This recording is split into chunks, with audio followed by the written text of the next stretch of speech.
BNP চলতি বছরের মধ্যেই জাতীয় সংসদ নির্বাচন করার জন্য সীমিত সময়ের মধ্যে প্রস্তুতি নিতে করার সিদ্ধান্ত গ্রহণ করেছেন।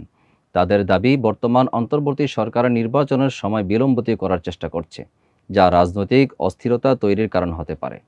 দলটি দ্রুত স্থানীয় সরকারের নির্বাচনের আয়োজনের প্রস্তাবকে একটি প্রতিরক্ষা কৌশল হিসেবে দেখতে চাচ্ছেন এবং তাই তারা আগামী নির্বাচনের জন্য সোচ্চার হচ্ছে।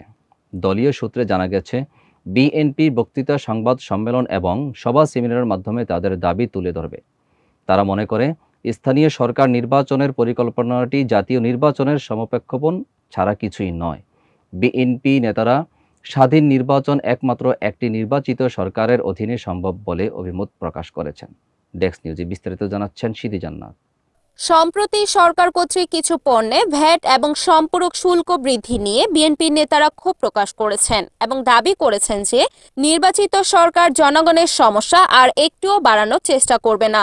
বিএনপির সমন্বিত সম্মেলনের মাধ্যমে তারা তাদের আন্দোলনকে শক্তিশালী করার এবং ভিন্ন রাজনৈতিক দলগুলোর সঙ্গে সমন্বয় করে কাজ করার পরিকল্পনা গ্রহণ করেছে।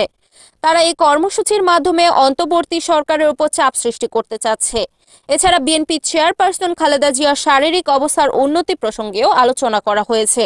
তিনি বর্তমানে চিকিৎসাধীন অবস্থায় আছেন এবং তার চিকিৎসকরা তার স্বাস্থ্যের উন্নতির সুসংবাদ নিশ্চিত করেছেন। এইসব তথ্য একত্র করে বিএনপি এটি প্রমাণ করতে চাইছে যে তারা একটি কল্যাণমুখী এবং জনগণের প্রতি দায়িত্বশীল রাজনৈতিক দল হিসেবে কাজ করতে প্রস্তুত।